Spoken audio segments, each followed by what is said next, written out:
How's it going, people? We traveled to Germany, and the movie we're going to be discussing is Hagazussa,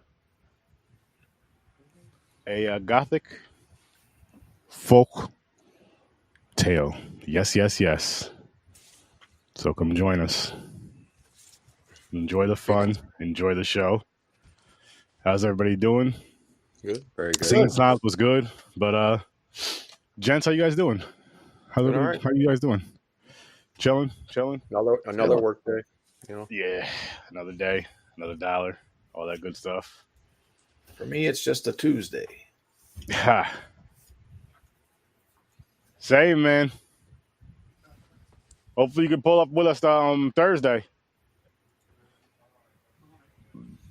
But Chad misses you so much it's breaking him up inside. He was talking about that earlier. You can see it in his eyes. But where you at, Mick? He's at a football game or something. His son, maybe. What did you guys think of this film? Trevor, actually, I'm going to start with you with this. That's sexual harassment, Mick. You'll hear from my lawyer. Right? I just had that class. Yes, Mr. Manhattan. He missed the class.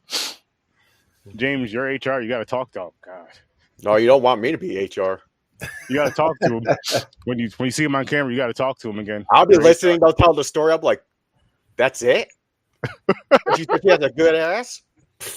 Go ahead. You're free. Get out of my office. Right? You said dead ass?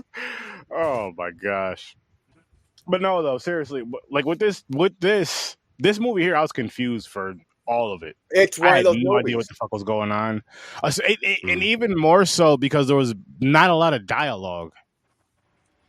And then just the visuals, like the scenery was beautiful, especially when they're showing like the mountains and all that. I'm like, that's fucking amazing. As a matter of fact, I think one of my favorite scenes as far as like a scenery shot, so to speak, is spoiler alert, but you guys know we're a spoiler show. The end of the movie, the fire. Oh. Yeah. Where you see the church like engulfed in flames, and then you just see the background of it. I was like, this is real. Like, it would be nice to be sitting by that fire, like smoking and chilling and shit. But maybe not that fire. I'm just saying, like, around a fire. Let me jump in really, really quick as you're talking specifically about the cinematography, and I'd like to talk to you later. But the cinematographer actually does most of her work for German television. Her name was Mario Baccaro, and as I said, I just want to mention it now so you can remind me later. This was amazingly impressive cinematography. So, yeah, I just wanted to point that out. But please continue. Oh no, that was basically my main thing. That was my main thing. Like, the cinematography in this movie was amazing. Like, just the way they did things. I even liked how. Speaking of the cinematography, where I don't remember the damn names. Aldrin? Alburn. It was Alburn. Alburn. When she was grown, and then the dude. No, it was before the dude showed up. It was Albert and the lady that they were sitting on the hill before they went and talked to that dude or whatever. Swinda. Okay. Swinda. And like, I was kind of foggy, but you still kind of see the trees in the background and stuff. Like, I like how they made it like kind of foggy, like right here, and kind of blurry-esque here, where it was kind of closer. How like the forced perspective. Yes, that was closer to them, but what was further out was so much clearer because they really it was like they wanted you to focus on them, and then maybe see a little bit of where it was still nice, but it was just. I love the scenery. I love the cinematography. The scene. It was just like. I want to go there and just sit outside. Like I said, just pass a peace pipe. Yeah, everything was there, actually. Clear. Well, we're here. I'll question anybody else if they saw it, because I've recently watched the movie twice. As far as cinematography, now toward the end of the film, as Albrun makes her mental descent or her acceptance of her cycle of being a witch. Where's I going with this? 1 second. We were talking about cinematography. Yes. Okay.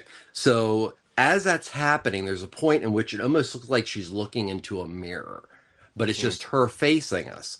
And the lighting is so perfect because it goes from one angle where she looks like she's older, then there's an angle that looks like she's so much younger. And it's those little nuances in what is already a beautiful cinematic palette that, I do hope that, we see more from Mariel Barquero. And she's done a few things, but to the quality of this film, cinematography, I would love to see her do more. I agree. I agree. I agree 1,000% with what you just said there, because this was just. This movie reminded me of the movie Vitch. The Witch? Yeah. The Witch. Well, it's two V's next to each other. It spells Witch. Yeah. Yeah. Actually, Sturdy and James, you mentioned about how I thought about the film. And I'll let you talk about it because it's bringing up the witch is really, really important with this film. So, James, really, what were the connections that you made with it? Was just how the story played out. How it was a slow burn. Like just that we're talking about the cinematography. Yeah. It reminded me the same colors, the shades, and everything they used in the Witch.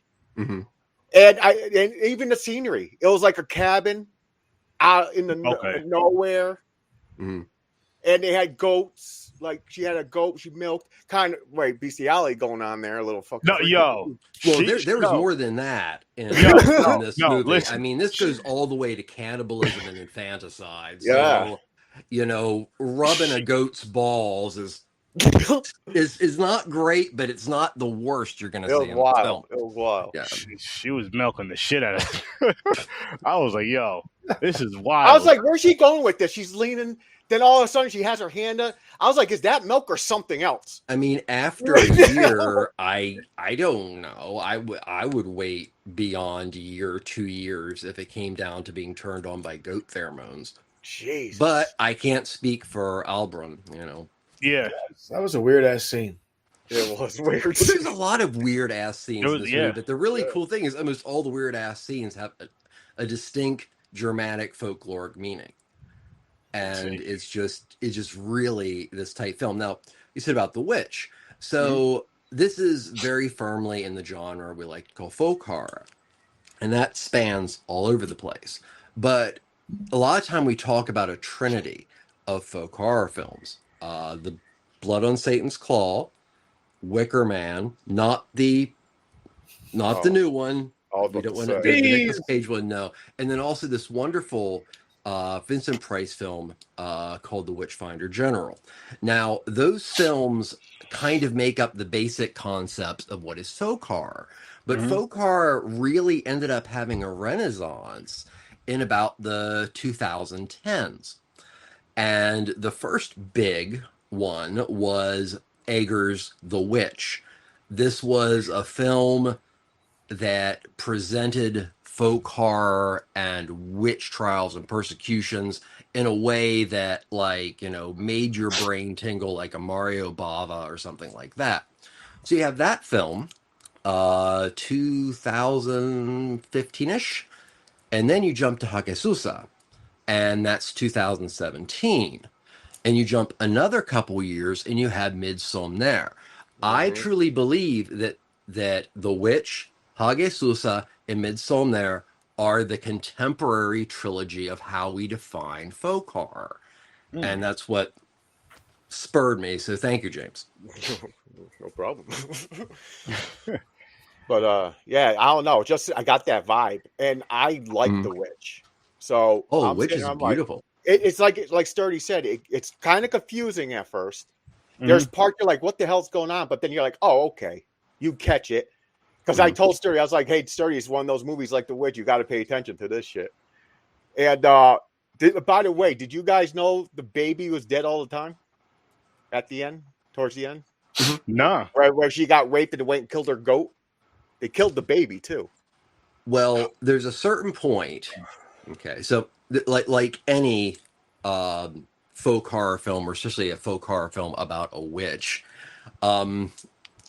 There's a certain point where you have to start thinking, what is reality? What is something else? And what is potentially how horrible somebody can do something when they're under the influence of a possible psychedelic that might bring out mental illnesses. So it isn't until you actually see the child covered in worms and dirt that it really hits. Yeah. Oh, she did kill her child. It was not metaphorical, because she figures out that, oh my God, I did this. So if I've gone this far, then yes, I continue the cycle of the single mother who is persecuted and called a witch, and then eventually, out of almost necessity, becomes somewhat of a witch and goes back to the old ways, and it goes over again and again and again. And movies like this are important now because we're dealing with persecution of a lot of marginalized groups. This is a lot of folk horror is really steeped in a distinct feminist theory view. And I think this is just a beautiful film that really rides that line. Okay, at what point does Alburn actually know what she's doing? I realized the baby was dead when she was standing there at the pond and the maggots fell down on the ground. I was like, "Oh, the baby's dead." Decay. I was like, yeah, very much a sign of decay. Then yes. Wait, no. I'm lying. It was after that. I didn't even think about it with the maggots. No, because I saw that right there. I was like, I think that baby's dead already. But then they'll show it crying. But that's what she sees. To her, the baby's still alive. Well, if you go back to the mushroom she eats, you have more maggots. And when, I say maggot, you say trash. I say maggot, you say decay. So that mushroom, whatever it represents, was kind of after the discovery of this weird collection of feathers and everything. It's like, okay, I drop this and I'm off somewhere else. I really think a lot of the underwater scenes, which are beautifully photographed yet again by Mary Barquero, I think that at that point, she is not there and capable of knowing her facilities. So I think she does, kill the child there, but it doesn't really sink in until after we at least know the initial effects of that mushroom have taken place, because there's a lot of references toward the end is that psychedelic could come back continually. So, is she really a Hagazussa, which is a female witch on real level or not? Yeah, if we can say everything that we saw, we take it for face value as yes, she has become what she does not want to be. She becomes what society told her she was going to be as early as a child. So, yeah. What do you think about it, Chad? It was weird, man. It was definitely weird. I was there, in the beginning, I'm like, is anybody talking this fucking shit? That was my thing. Yo, okay, that was my biggest thing with this, because I'm like, I like that. I wanted more dialogue. Like, I wanted more to just, I don't know. I feel like I would, because I did enjoy the movie. I did like the movie. I feel like I've connected and I got a better understanding for it with more dialogue. Well, without the dialogue, I was focused. It made me focus more on the scene. Symbolism. Right. Yep, straight up symbolism. But then I may have to watch it again. Honestly. I'm not going to, but maybe I'd have to watch it. Like that weird transition though, whenever her mom dies and next thing you know, she has a kid and she's just hanging out. That shit fucked with me for a hot minute, because I was like, I know I'm just chilling right now, but I ain't chilling that much. Or, So, when you so I get was to like, the what the very, fuck just very happened? end, Then, you see it's her mom staring at her. yeah, Yes. it's That's just when you weird. just, whether it's metaphorical or not, she has ended up where she did not want to be and where her mother did not want to be, because her mother, okay, so let's look at the mother of the young Alburn. So they're running home because of a percha. And a percha is a female witch, but it's a female witch that specifically is mischief based around like the 12 days of Christmas, the darkest days in the German Alps. So, with that, you're introduced to the idea of, oh, you two are out and about at a time that your soul can be taken. And that leads us into the superstition. And from there, that, is a lot of this film and a lot of folk horror films, really deal with this idea of the other, uh, witchcraft, that it's a xenophobia, which we deal with today and multiple other things. But it's really, what I liked about the movie overall is I felt that it had as much of a punch as far as watching the decay potentially mentally, even if what we're seeing her do or she's seeing is not really reality, is, as intense, getting, not, repulsion level, but just really, she's eating her child and then it just hits her that she's gotten to that point of primalness and she vomits and gets sick, but by doing so she sees her mother, and it's just, what am I going to do? My interpretation of the end in the house was that just they decide to burn themselves as a, how, the references to witch burning and stuff like that is, how do you get out of that cycle? You burn yourself as a witch. I did find myself laughing a good bit because every time they would say the word witch, I would just think she's a witch from like Monty Python. And then whenever the fucking dude's like carrying the carriage with like the two dead bodies, and you hear like the church bell in the back, I just kept hearing "Bring out your dead." I'm just like, God damn it! Oh, man. There's no good place for the lumberjack song, though, unfortunately. Right? Oh, man. All right, I can find a side and I'm okay. Okay, that could get you flagged. I'm sorry about that. Good. Oh man, this movie, man. It was like, again, I enjoyed it. I just wish there was more. Again, I wish there was more dialogue to it. But I guess I just didn't understand the visuals. I didn't pick up on the visuals too much as far as like what the story being told with the visuals. There was something I definitely missed.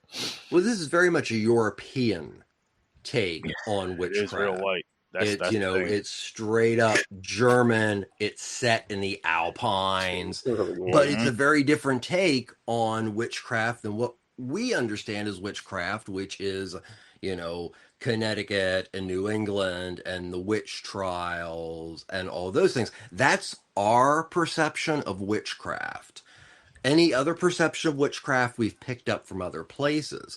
So yeah, this is going to be confusing for, anybody. I mean, watching this multiple times, I had to deep dive a couple things because this is specifically German and it's set in the Alps. So it's very much connected into German mythology, especially 15th century element German mythology. But you can jump over to a country here and a country there and do a folk horror. It's totally different. So no, it is one of those movies I would recommend seeing twice if you would want to, just so your body and mind can process that. Because it's kind of like Overdrive, because you're trying to put all the connections together, and then by the second time, it's like, oh, okay, yeah. So Yeah, that's exactly what it is with this one. It's one of those you have to watch twice, maybe 3 times to just really, because again, it's not very dialogue driven, and that's just shit. That's what got me with it. Honestly, that's what got me with it. So, with that said, I can't just base it off of the cinematography and stuff. And again, even just off of our conversation, I would have to go back from remember what we just discussed to get that better understanding, but actually just like witnessing it as I'm watching it. So I'm gonna give it a 5. Ooh. And that's only because of literally because of a misunderstanding with the films. I can't say it was an 8, but it wasn't a bad movie from what I got and from what I'm pulling from you guys, though. But James, what do you think? What do you give this? Well, I'm higher than you because I like these type of movies. I like the folklore movies. I like Midsummer. I love it. It's like a mind bender movie. It makes you think and try to pay attention and see if there's like Trevor said, symbolism and shit. So I gave this one a 7. 7, nice. And how about you, Trevor? I've talked really high about this film, but I'm going to give it an 8. Nice. I do think things I just generally like about the movie is the time period, and Eggers' film is this way, and Ari Aster's film is also very influenced by Michael Haneke, Gaspar Noé, Lars von Trier, that, to an extent, Bela Tarr, that whole like new wave of European director. And I love how it's like Luca Figerfeld is the director for this, Lucas. He does a really good job of taking the old but processing that it does feel like Michael Haneke, or even if you take it further back, feels like a darker Bergman like Hour of the Wolf. And it's the atmosphere alone, I think, makes this a very fascinating watch. So yeah, I give it an 8. Okay. How about you, Chad? I'm going to join you with the 5, sir. Because I wasn't a big fan of The Witch either. Oh, you are? Okay. I'm not a big fan of Robert Eggers. Okay. I liked Lighthouse. That was about it. Lighthouse is awesome. He fucked up Romulus.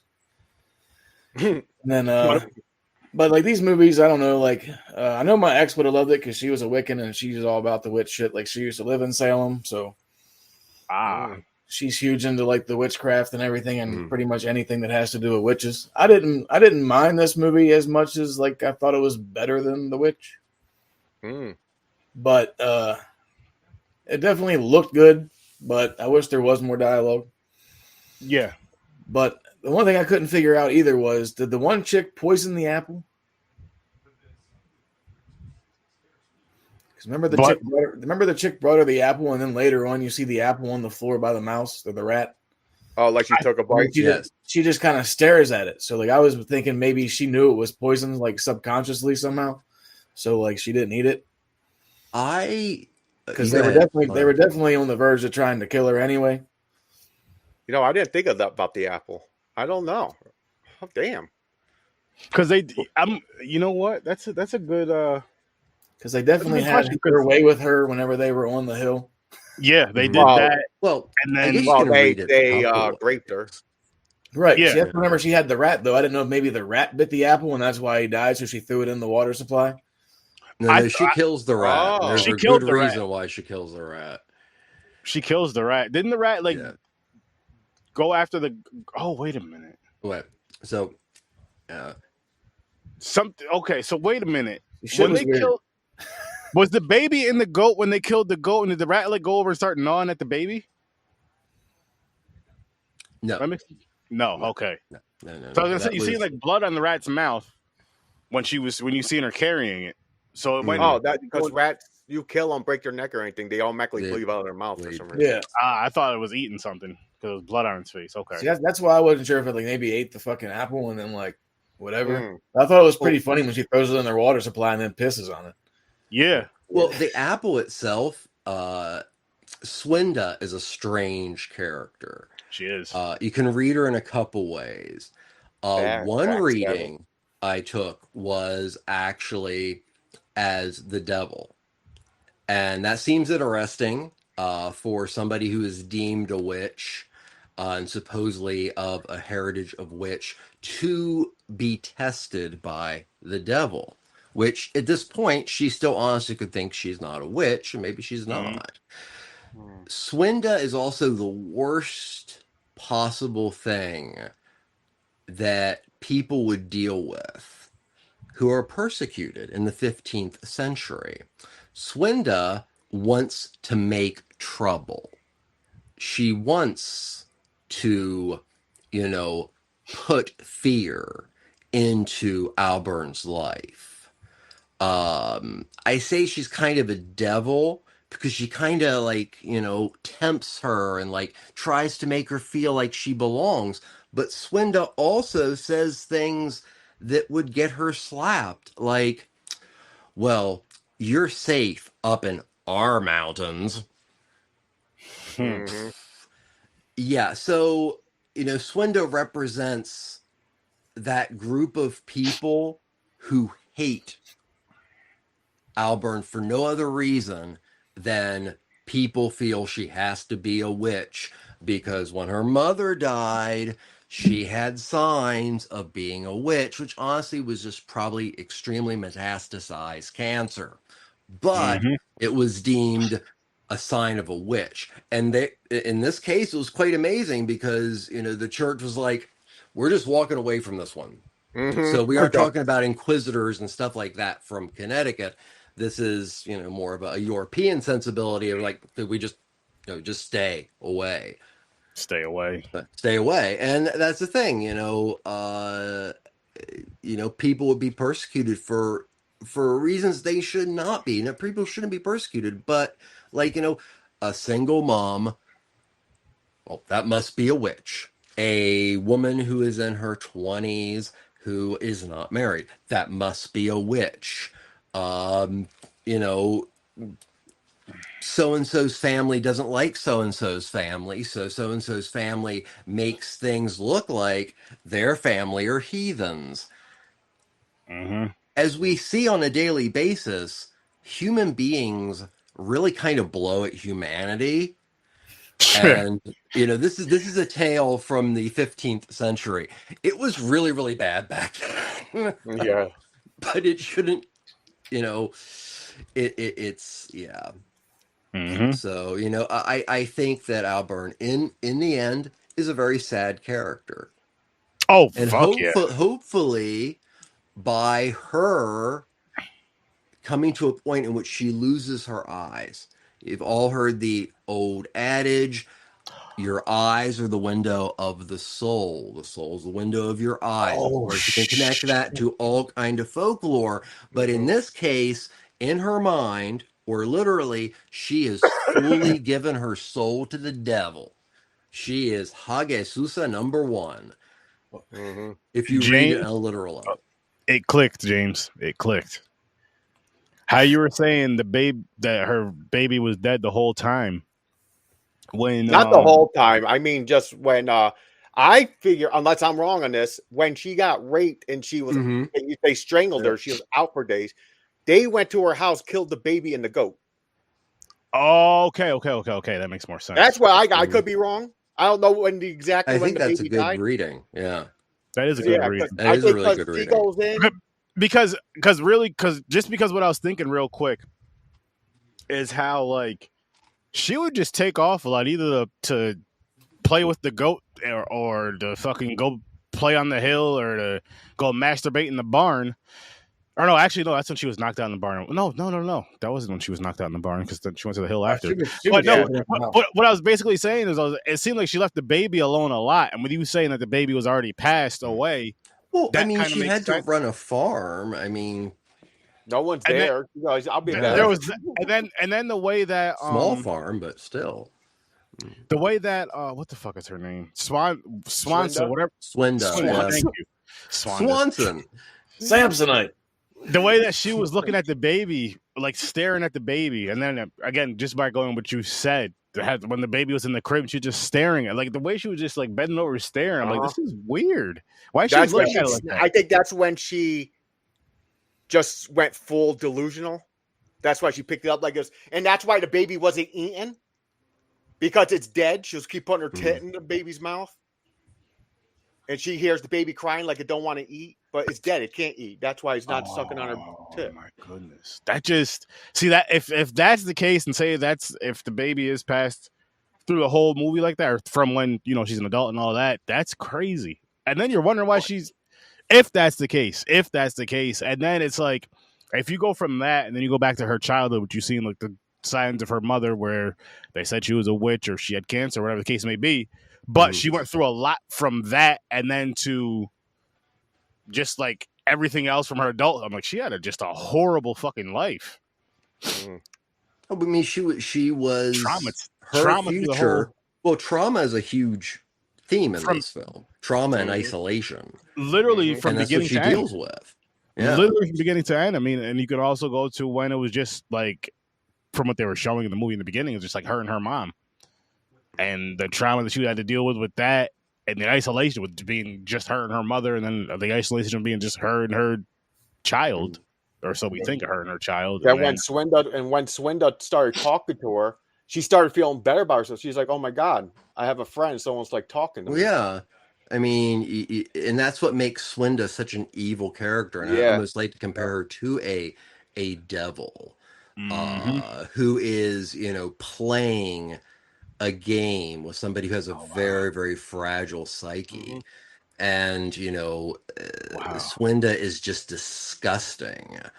And I honestly think, as far as the baby thing goes, I think either you hit it on the head with the fact that Swinda went back and literally set everything up, that she is now officially going to get, totally screwed as a witch. But it's also interesting that when she takes the mushroom and she walks through a field, and there's a distinct change in the cinematography, and everything seems very bright. But it's also a point in which she crosses paths with a person who is burning people who are dying of the plague. Yes. Bringing it back to that rat. So plague itself, rats, whatever. Why does she urinate on the rat? The urination on the rat is a revenge for whatever she did to the baby and the goats. By doing that, that is a dramatic witchcraft practice to defecate or urinate on an animal like a rat, who is a rat, to bring about retribution to someone or something. Wow. So, yeah, that's actually a legitimate thing. So, it wasn't like the director was like, hey, let's have her piss on her. No, that's how I took it. I was like, she's going full witch now because she's doing a witch curse. She's doing a curse. Dark ass pee. Dark, yeah, she needs some water in her. Yeah. Well, I mean, she looked pretty dehydrated. I mean, yeah, she did. She did. I mean, you can't, live off baby alone. So you can't. I mean, she had plenty of goats. Yeah, and also the goat thing is and you're going to see it in The Witch, and you're going to see it, in Midsommar. It's the symbolism for the devil. Symbolism for Blathomet. Yeah. The goat you see that Black a lot. Pete and all that kind of stuff. Yeah. So yet again, that's a thing that everybody is probably has goats, but she also happens to have that one black goat. So evil. So, and that's the one she cared about the most. Yeah. Maybe she wouldn't be dehydrated if she stopped masturbating all the time. Take a break. Hey, listen, man. Sometimes you gotta masturbate. Like, that thing is so weird. I was like, "What the fuck is going on?" I was so confused. I was like, "She getting turned on by the milk, the tit? Like, what's going on?" I mean, there's a lot of repression. I mean, she's a single mom who everyone feels is a witch. So she doesn't just live in the alpine forest. She's going as far as away from humanity as possible into the alpine forest. Any connections to human beings that she gets are horrible and are always, at least referring to her as a witch. As I said, I mean, personally, animal pheromones don't do anything for me, but I don't know her level of repression. I mean, this is the thing. Swinda basically secured her life to continue even again, because you have to make the assumption that what happened, that she was raising a child, was a very similar situation in which she was abused and assaulted. Bringing back that trauma again, being a tipping point for whatever she actually goes through, metaphorically or literally. Yeah. Wow. Shit. I want to know how she got her mother's body back to the cabin when she passed out in the snow. Use those muscles, man. She's a witch. How else? She got the goats and dragged her. Alpine use. It was like, Mama, just grab you up. Probably. That could have been it too. Maybe she squatted over and pissed in her face, and she woke up and walked herself. I'm just glad I didn't live back in. Yeah, Me too. I would die automatically. If I went back and someone put me back in the 15th century right now. Listen, I'd be dead a lot faster than you guys. Sure as hell ain't going to work. Thing. When you see a movie set in the 15th century and you can watch it and you can almost imagine with your senses based on the visuals, oh my God, this must smell like shit. Oh, yeah. And this film is one of those films. I mean, listen, it gets you down deep and dirty, and a lot of things visually also. Yeah, down deep and dirty. Like, down deep and dirty has a whole new meaning. When you way back then, that shit, it's like no. Yeah, plague that was spread by a lot of shit. So yeah, that was, oh my goodness, just their hands were so damn. Her hands were so filthy. I'm just like, you're doing all this. Running water in the 15th century. I mean, at least shake them off in the lake or something. There's still dirt on your. You could at least just something. I get it though. She's pleasuring herself and everything. I know, it's crazy. Oh man, but her dirty ass fingers.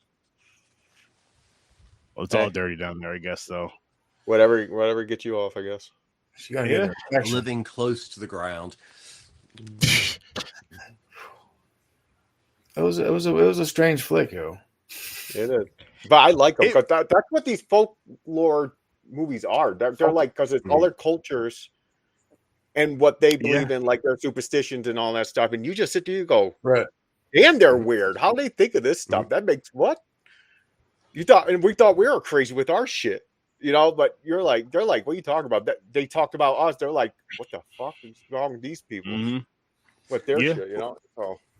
I mean, we've done a few like Indonesian films and stuff like that. And a lot of those are folk horror based. Yep. And that's the real wild thing about folk horror. And folk horror is a very huge definition nowadays. But that also includes cryptids, yokai to an extent, mythologies and folklores from around the world, however they might be used in literature, film, music, etc., etc. So, that's one of the things that makes folk horror so much fun is there's literally, it's like a tree and it just branches out and keeps branching out. And it's one of my favorite subgenres. I do like it a lot as well. Did you, Trevor, did you see the director's cut of Midsommar? No, I did not. I haven't either. I want to so bad. Like, I can deal with long movies if it's something that I really enjoy, and that was something I really did enjoy because I believe it's like another extra half hour. Yeah, I think it makes it like 3. So yeah. So, but I'm like, I want that. I want that because I got to see that. Did you see that? Or are you not into folklore really though? You said so. Did you watch Midsommar though, Chad? No, didn't even. I would say I don't blame you, but I do like that kind of stuff. But you said you don't, so I 2.5 hours. I don't blame you. Did you? I watched it, and then we did the pod. We reviewed it. So I may have watched it twice too. Then because I know we reviewed it, but yeah, that was another good one I want to see again. And what was the Ritual? That was a good one. The Ritual is a good one. That was from shit. Is that the forest protector? That fucking tall, beast looking? Yeah. That was good. It's weird. I mean, Baskin is in its own way very much a faux horror film. It's a faux horror film in a way that is, it got a lot of authors, Algernon Blackwood, M.R. James. They're, keys to folk horror, but you kind of end up having to, put in H.P. Lovecraft there. And that is the, H.P. Lovecraft area of folk horror. Mm-hmm. Yeah. I still got to watch that. It's on my my watch list. Oh, The Ritual? No, Baskin. Yeah. Baskin. Oh, yeah, you got to watch that. It's interdimensional. Wow. And that's why I make a connection to Lovecraft and how it's folk horror in a Lovecraft way. But no, I highly recommend Baskin to anybody. Oh, hell yeah. It is honestly, in my opinion, the best Turkish horror film ever. And yeah, there have been a fair number of them. So it is a wild film. I remember watching the review you guys did on it because I had it on there on my thing to watch it before you guys did that shit, and then I was like, oh, okay. And then you guys talked about it. I'm like, yeah, I really got to watch this now. Yeah, it was worth it. It was worth I haven't made it. It was worth the freaking watch, man. Like, I don't know where the hell Trevor found that movie, but I'm glad he did. I'm so glad he did. Find weird shit, apparently. Hey, listen. Yeah, hey. It works. It works. It works. I watch a lot of off the wall shit too, but it's like goofy ass shit, like trauma level type shit, which is awesome. Right? Lloyd Kaufman is. Uncle I wouldn't go as far to say he's the Roger Corman, but he's a pretty like Skid Row Sarm Arkoff. I got to give him love. Yeah, Uncle Lloyd's out there. Oh yeah. I was very happy to see he did make a appearance in the Toxic Avenger remake. Yeah. It was not as bad as I thought it would be. It was entertaining. It was really good. I really enjoyed it. I'd rather go back and rewatch the originals, but this was a really fun, cool movie. Yeah. And it was a nice love letter to the Toxie fans. Yes, for sure. I always get iffy with remakes and shit and reboots, and they did it all right. I don't know what that says, but that's what we're doing. Gula? Is it an Indian film? That's what it sounds like to me. I'll check it out and let you know, Trevor. It means pubic hair. I don't think it means that. Oh man, steel wool. I think it's a. If it's something like they're going off their folklore thing, it could be some kind of like that one movie we watched. It's like a demon, some type of demon, or like that Freddy movie we watched. Makahal. Indian horror is really interesting because you have a whole element of Indian horror that is like connected with the Indian gods. So you like have Shiva battling monsters and stuff. It's with musical numbers. Huh? So this is from Indonesia? Yeah. Very nice. Interesting. The English title is Sugar Mill. Oh. Say Sugar Milk? No, Sugar Mill. Oh. Mill. Okay. But that'll be Thursday's movie. Nice. Cool. And I didn't find out. Oh no, go ahead. I wasn't saying anything. I was gonna say I did find it interesting that this is the second movie in 3 weeks where the main character is blind by the end of the movie. Oh yeah, that's good point. In a very similar way, yeah. Right. Yep. I was like, I see. Oh my god, yo, actually, their death. Actually, in Baskin, somebody goes blind in an eye too. Not in a similar way. That scene is wild. Yo, it's worth watching just for that scene. I'm gonna have to watch that tomorrow. You should. You gotta. I'm off tomorrow. If I remember, I'll remind you. It's on my Prime queue. Okay, good. I got about 40 movies on there I got to watch. I would like to know, like, what you feel about when you come on again, coming on the live again with us next week, and letting us know what you feel about the live. If you get a chance to watch it between now and then, right? Just because this weekend I binge watched that Ed Gaines shit. So how was it? It looks good. Like, it's filmed good. It's interesting, but there's a lot of shit wrong. Like, I watched a lot of serial killer shit, and they added so much shit that didn't happen. Yeah, that's disappointing. I'm not even gonna waste my time with it then. But Charlie does a hell of a good job playing that game. Like, he's creepy as fuck. He has the voice down. Like, the makeup they did on him was perfect. Like, he looked really good. So what is it supposed to be, like a series, like a little mini series, right? Yeah, it's 8 episodes. Yeah, it could have only been 4. But was it Hulu or Netflix? Netflix. Okay. Well, it's kind of like Discovery Plus had those shock docs. Mm-hmm. I think one of them was Ed Gein. But that's more Netflix that released Dahmer. That was the miniseries. Yeah, I kind of got that this was because Dahmer's success was so much that this was going to be. Hopefully, they did Dahmer for the first season of Monster, and then the second season, I think, was the Menendez brothers. Yes, Menendez brothers. Okay. I see what it is. Yeah, so they're going through all. So if you love serial killers, watch this show, Aaron, because they talk. Even though they make up some shit, but they talk about every serial killer, like what their MO is and all that shit, what they do and everything. It's crazy. They had some of this shit out of order because, like I said, I've watched a lot of shit on Ed Gein, like documentaries and this, that, and the other thing. Yeah, I never watched that. Of the new one, still entertaining. Monster, but I watched a lot about Ed Gein too. Good. He's a main serial killer. People create like fucking monsters and shit off. I don't even really consider him a serial killer because he only ever really killed 2 people that they've. Yeah, well, that's a good point. The cannibalism. And there's a Chainsaw Massacre actually already came. That and Psycho and Silence of the Lambs. They'll pull a little Deranged, which was a Canadian film that was the closest to actually doing the Gein story. Yeah. Your Texas Chainsaw Massacres.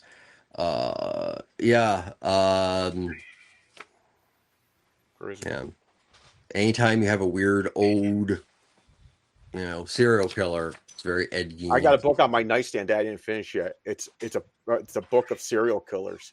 It tells every serial killer and what they did and everything. Yes. Then you go to the next killer, the next chapter. See, I got like a serial killer DVD collection. Damn, you're a hardcore fan. Where it's just like there's like 20 different serial killers in it. Cool. I got that shit back whenever I was in my 20s. I found it in like the $10 bin at Walmart. Nice. Why not? Were you enjoying the movies or were you studying them? I mean, you never know. How to become a serial killer. I watch a lot of Dexter too, so I mean. What was studying the name? The show that Michael Mann did for Netflix. That they did a lot with Ed Kemper in it. There's only 2 seasons. Mindhunter. Mindhunter. Yeah. I so want there to be, and there isn't going to be. It's been talked forever, but that is probably the best serial killer show I've ever seen. I agree.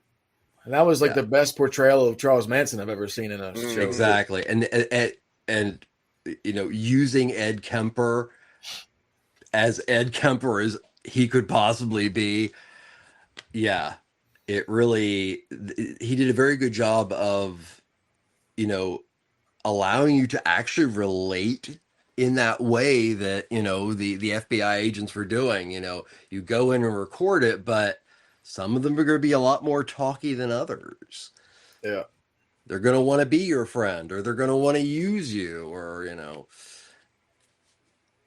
Like, the series is weird, too, the way they broke it down, because, like, you got, like, Ed Gein stuff going on, then they'll jump to where, like, Alfred Hitchcock is making Psycho, and then they jump to where Toby Hooper's making Texas Chainsaw, then they jump again to where they're filming The Silence of the Lambs, and then it keeps jumping back and forth. Okay. Yeah, that sounds annoying. Interesting, though. Like I said, they got some things wrong. And that's the part that, like I said, that's the part that bothers me because I love documentaries. I love watching. I just watched the Charlie Sheen one the other day. I haven't watched that yet either, but he's going to be at the Horseshoe in Baltimore next month. I'm trying to get down there and catch him. Nice.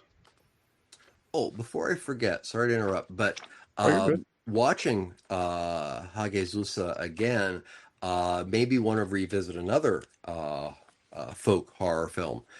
This one's Icelandic, called The Juniper Tree from 1990.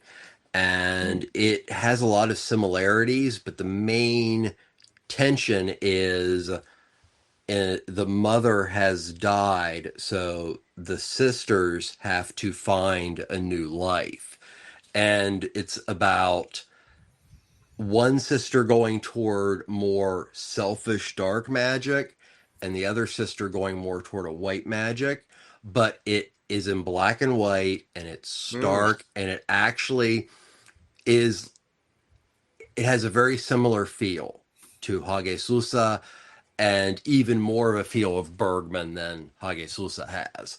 But as far as a companion film, and if you want to watch, if you're a fan of Bjork musically, you want to see her do a great role, I highly recommend it. Juniper Tree. Juniper Tree. Nice. Nice. Oh man, this is definitely a fun night, and I'm glad I got some insight from what you guys thought of the film, just from especially what you and James. I pulled from what you and James were saying, Trevor, about this movie, and part of my theory, which I from what James's theory, but I'm even taking it to the whole time the baby was gone. And then kind of the way she was acting throughout the movie from, you know what I mean? From when she's an adult on, it makes a little more sense. And I'm like, okay, I get it a little bit more. So I'm going to move my score up to about a 6. Okay. Just from the little product, because I'm not going back and watch. I know I'm not going back and watching it over again. I know I'm not going to.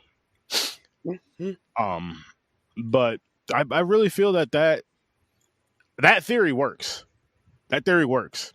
And then it also works with just, if you take it away from the whole witch thing, just with mental health and all that kind of shit too, with trauma and everything else. So yeah, this is self-medicating mushroom. Yeah. But again, it was also Swinda back in those could very days much have been a figment of her imagination. Yeah, it could have been too. That's true. Yeah.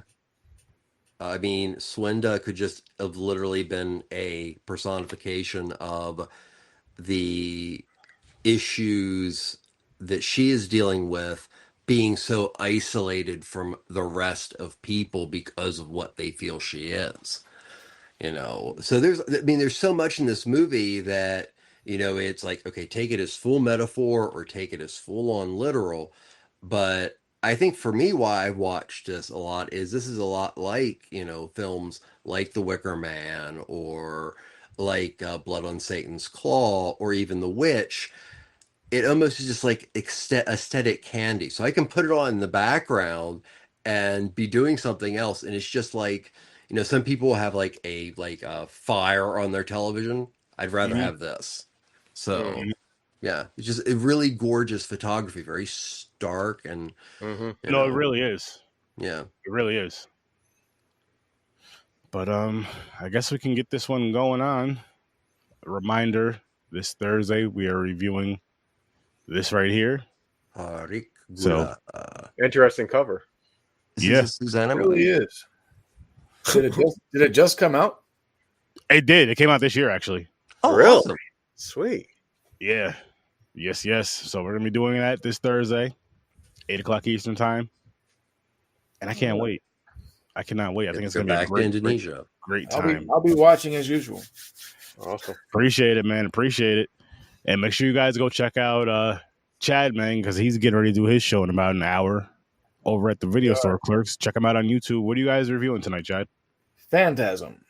Nice. They're reviewing Phantasm, which I thought was a good movie. That whole franchise is very interesting. I forgot how far I got in that. Damn. You know what? I seen them all.